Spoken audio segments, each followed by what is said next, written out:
Bismillahirrahmanirrahim. Assalamualaikum warahmatullahi wabarakatuh. Nama saya Haji Purnifa, selaku Petua Lereng Rinjani, cinta alam, cinta bumi Lombok atau bumi Sasak. Jadi masa kecil saya itu kegiatan saya hanya cintai alam yang diciptakan oleh Allah Subhanahu wa Ta'ala. Oleh karena itu, pada kesempatan ini saya akan menerangkan juga tahun lahir saya. Saya tahun 1951, sudah 70 tahun umur saya.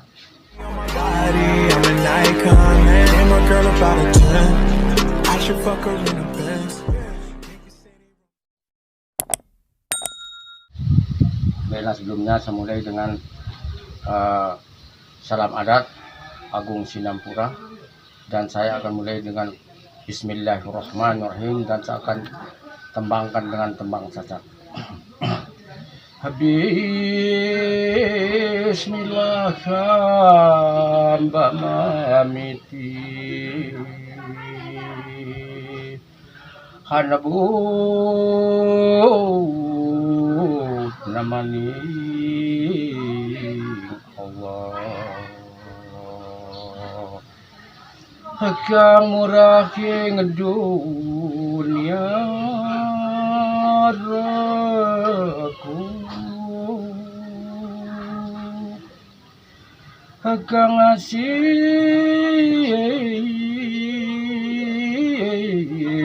ling alam akhirat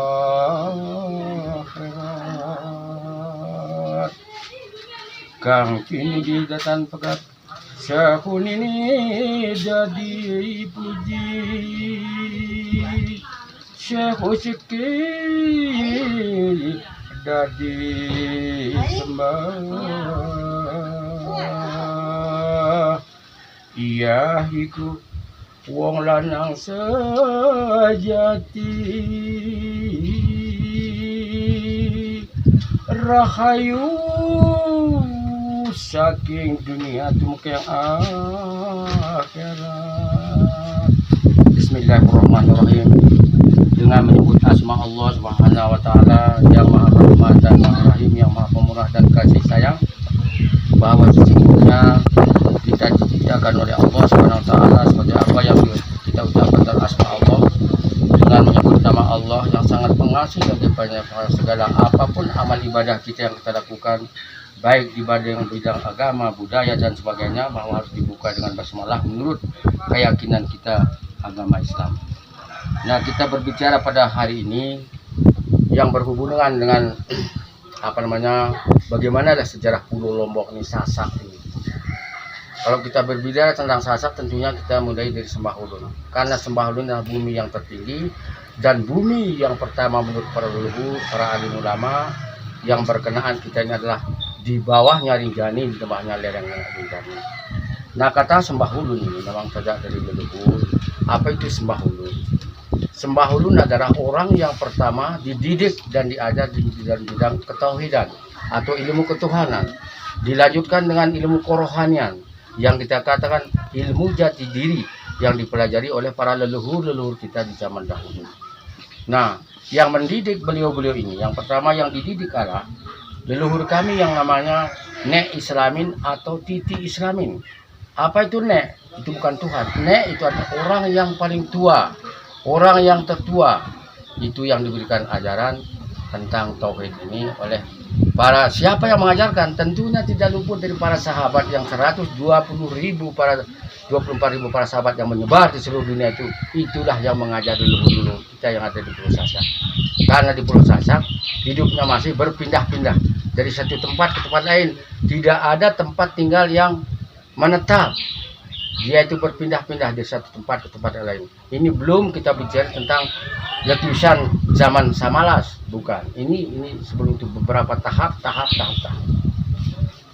Nah, nama desa kita ini diberikan nama Sembahulun, artinya orang yang pertama dididik tentang ilmu ketuhanan, ilmu aqaid atau secara Arabnya, ilmu tauhid secara Arabnya, ilmu ketuhanan yang dikatakan lombok atau lurus.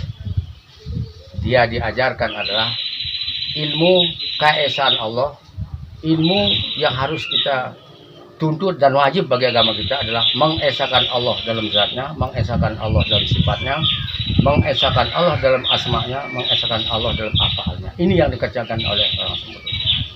Nah, oleh karena itu tema teknik beliau mendidik itu lewat budaya. Nah, di sini adalah percampuran antara budaya dengan agama. Nah, yang pertama kali caranya melatih orang sembahulun ini tauhid oleh orang-orang yang dahulu itu. Nah, jadi leluhur kita diajar lewat karena bakatnya itu orang-orang Indonesia ini karena berbudaya zaman dulu itu. Yang pertama diajarkan itu kitabnya itu namanya kitab Jati Suara. Apa itu jati? Sesungguhnya suara itu dari mana? Ini yang dikaji sama orang dulu. Dari mana suara ini? Apa dari lidah? Apa dari lutut? Apa dari hidung? Apa dari gunung? Ini yang diselidiki oleh orang-orang dulu. Sehingga dia di sini kalau kita katakan saya akan buka. Iya,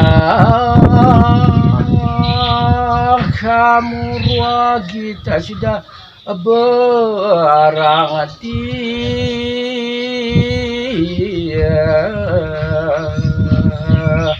Apa itu iya? Iya itu secara kawi. Kalau kita itu Allah. Tapi ini karena bahasa, bedanya bahasa kita dengan bahasa kawi. Kalau yang itu adalah Tuhan. Tapi kalau bahasa agama adalah Allah. Yaum hamur wagita sudah barang tihari. Jadi Allah Subhanahu wa taala dengan sifat lesanya, lesa kamasli syai'un. Karena Allah taala itu ada sendirinya, tidak ada temannya. Belum ada malaikat, belum ada bumi langit, tidak ada para nabi. Laisa kamasli syai'un wa sami'ul basir. Hanya Allah lah yang bersifat melihat, mendengar, dan segala-galanya adalah sifat bagi Allah. Tidak ada yang lain yang boleh memegang sifat yang dipegangkan oleh kita oleh Allah SWT. Itu yang dilatih kepada orang-orang tua kita itu. Nah, kemudian Allah SWT mengatakan Wong hamur wagita sudah berangti.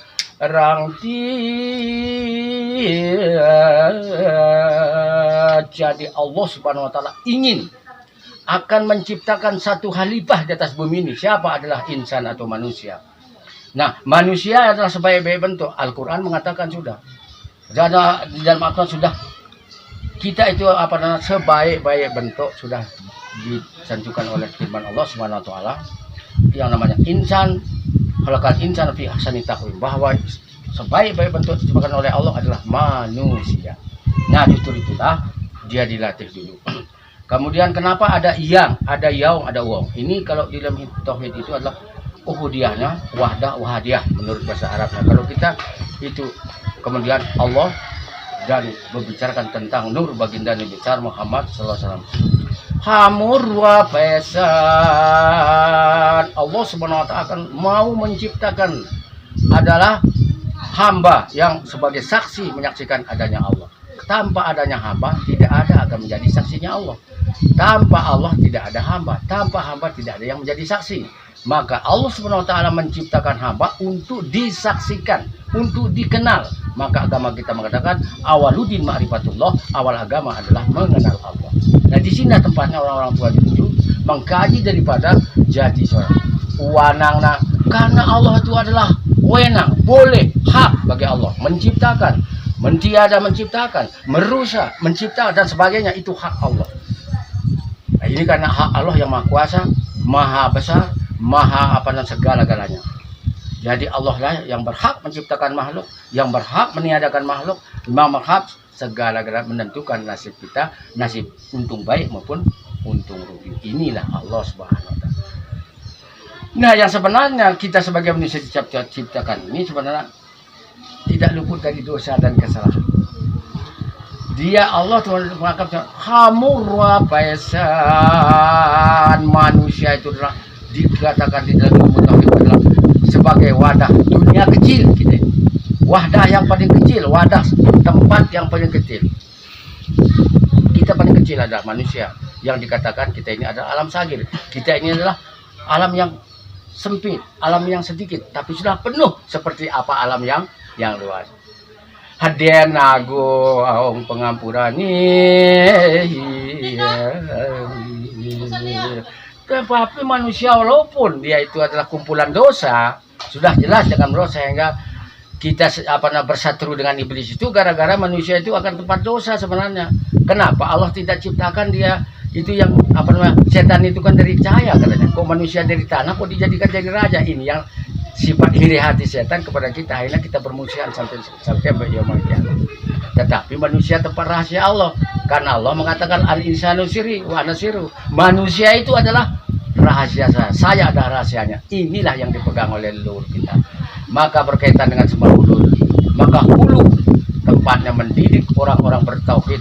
Kenapa dipilih di tempat yang paling tinggi? Pertama-tama desa ini adalah datar, jadi bekas ini seperti danau itu dia datar. Dia cari tempat yang tinggi untuk berhaluan, belajar agama, karena belum ada tempat yang pasti, karena dia berpindah-pindah. Nah terus pada waktu itu, setelah adanya para leluhur kita, yang pertama kali yang menjumpai atau yang diberikan peninggalan itu adalah Islam. Jadi beliau yang menyebarkan tauhid itu yang pertama itu dia membentuk 4 unsur pemerintahan. Yang pertama yang diangkat adalah kiai, istilah Sanskerta. Kalau kita sekarang itu diangkat itu adalah orang pemuka agama atau tuan guru spiritual katanya kalau luar agama itu. Nah jadi diangkat itu sebagai kiai itu adalah orang yang diberi pemahaman tentang agama, betul-betul memegang agama, dari akhlaknya, dari pengamalannya, lahir batin harus dia hafal. Jadi tidak boleh dia hanya mengetahui ilmunya tanpa dia berakhlak. Nah akhlak itulah yang dikatakan adat istiadat. Nah bagaimana adat kita terhadap orang tua, bagaimana adat kita terhadap alam sekitar kita, bagaimana akhlak kita kepada baginda Rasulullah, bagaimana akhlak kita kepada Allah. Nah ini yang dikatakan bagaimana adat tata cara kita terhadap alam, bagaimana adat tata cara kita menghadapi sesama manusia, bagaimana adat cara kita menghadap Rasul, bagaimana adat cara kita menghadap Allah Subhanahu wa taala. Ini yang ditatar beliau-beliau pada leluhur kita di situ. Sehingga kalau orang di sini, kalau orang Lombok ini mengatakan mali, itu sudah haram yang luar biasa. Haram mutlak yang dikatakan mali, atau dikatakan mali sudah tidak boleh dilanggar. Dan itu wajib dia akan menerima itu akibatnya. Itu adalah kata mali jadi. Nah terbentuk pemerintahan peran pertama kiai, kemudian yang kedua para bekal. Ini bukan pembekal kadus, yang diangkat adalah para bekal. Siapa para bekal? Orang yang dianggap mampu untuk memimpin masyarakat, untuk menyampaikan segala kehendak alam, bagaimana kehendak Allah, bagaimana kehendak Rasul, bagaimana kehendak alam ini untuk diapain. Nah itu tugasnya pemangku. Tugasnya para bekal. Ada penyarul lidahnya masyarakat. Nah, kemudian yang ketiga ada istilahnya pemangku. Nah, pemangku ini kalau sekarang itu bagian pertanian, menghati-hati situasi keadaan, seperti yang sekarang itu bisa mengkirakan seperti itu perkiraan cuaca gimana untuk penanaman tahun ini, bagaimana tanam apa, ini tanaman musim itu dipegang oleh pemangku. Bumi mana yang pertama yang bisa untuk tanam ini, bumi mana tanah mana yang boleh ditanamkan ini, dia sudah menguasai alam, menguasai waktu, itu tugasnya pemangku. Dia tahu sudah alam itu harus punya diginiin, alam itu harus begini, Rinjani harusnya diginiin supaya dia jangan begini. Itu sudah paham tentang maunya alam, itu sudah paham. Nah itulah tugasnya pemangku. Kemudian terakhir adalah pandai. Nah pandai kalau istilah bahasa Indonesia pandai itu kan orang yang pintar. Tapi pandai ini ya dapat juga digantikan dengan pintar. Orang yang bakat untuk membuat senjata. Senjata untuk bertani dan senjata untuk membela diri. Nah sehingga para orang tua kita itu beserta peninggalannya itu kalau dia membuat senjata, karena dia dengan ilmu betul-betul percaya kepada ilmunya Allah yang diajarkan, dia pakai api tanpa pakai alat. Dia tuh dikempis-kempis pakai tangan, secara sasak dipeset-peset. Ini tuh api yang menyala dipeset-peset, dia jadi keris. Itu caranya. Kemudian menjadi alat pertanian, itu diciptakan oleh para leluhur kita. Nah setelah itu, setelah jadi 4 unsur, 1 spiritual atau kiai, kemudian ada prabekal, kemudian ada pemangku, ada denda pandai, maka lengkaplah pemerintahan atau susunan pemerintahan yang ada di Pulau Sasak ini. Nah, kemudian yang 4 unsur orang-orang inilah beliau-beliau ini yang dianu itu mengetahui bagaimana pola tanam masyarakat musim apa. Nah, tapi karena dulu itu jarang bertanam kayak sekarang macam-macam warna-warni tanaman, varietas yang ditanam pada waktu hanyalah padi. Padi itu dari 2 jenis, ada padi merah, ada padi hitam, dan satu itu adalah rekat bedang, ketannya hitam, padi hitam lah begitu. Jadi 3 padi itu, ada padi merah, ada padi putih, ada padi hitam. Nah, padi merah ini karena ini sesuai dengan alamnya Sembalun, hanya boleh dan bisa ditanam di Sembalun. Umurnya seperti umur bayi 7 bulan. Tidak bisa ditanam di lain-lain tempat. Nah, kemudian yang putih ini karena sumpahnya dulu ketika penerimaan bibit padi di Sembalun. Nah, kalau yang putih ini, tanamlah dia mulai dari Bumi Bayan. Makanya Bumi Bayan lah tempatnya pertama kali padi putih ini terus keliling Lombok. Bersebarlah di seluruh Lombok. Nah, kalau yang merah khusus tanam di Sembalun untuk konsumsi. Maka siapa-siapa akan membuat dia usaha padi merah tak akan bisa. Itu sumpahnya dari dulu. Hanya untuk makanan di sini. Kecukup untuk penduduk di sini. Tidak akan lebih. Maka kalau kita mau usaha besar-besaran tidak mungkin. Nah, kalau yang putih ini silahkan didagang kepada. Maka dulu itu padi putih bukan padi kayak yang sekarang. Yang varietas pelita macam itu padi bulu juga tapi putih. Dia punya anu itu begini juga. Nah, jadi padi putih itu bagus sekali dan enak. Bijinya agak besar-besar, tidak sama dengan padi pelita sekarang. Umurnya sekitar 5 bulan. Itu dia. Kalau yang merah umurnya 7. Kalau yang putih umurnya 5. Nah, itu yang ditanam oleh orang tua. Nah, lama kelamaan setelah diterima bibit padi ini oleh orang-orang tua kita ini baru disebar bibit padi ini. Ini musuh kita ini akhirnya sudah iri sama orang-orang tua kita ini kok dia, karena ini kan masih bentuknya semak-semak, bentuknya hutan masih. Jadi itu tanpa tidur itu ini makhluk-makhluk yang mau menggoda itu dia nyata, bukan dengan mimpi. Dia merebut caranya. Mau merebut bibit padi yang diberikan orang-orang tua di sini. Akhirnya terjadilah peperangan untuk merebut bibit padi ini. Nah, ini ya kemudian yang namanya jin ya tidak bisa kalah dengan senjata. Kalau senjata lain tidak bisa. Biar kita pakai pedang juga tidak bisa keluar tidak bisa dia keluar darahnya, tidak bisa mati juga. Nah, jadi karena ini dia beda dengan kita. Kalau kita ditembak terus kita mati, kita diperang mati. Kalau dia tidak harus dia bisa mati dengan cara atau dengan doa.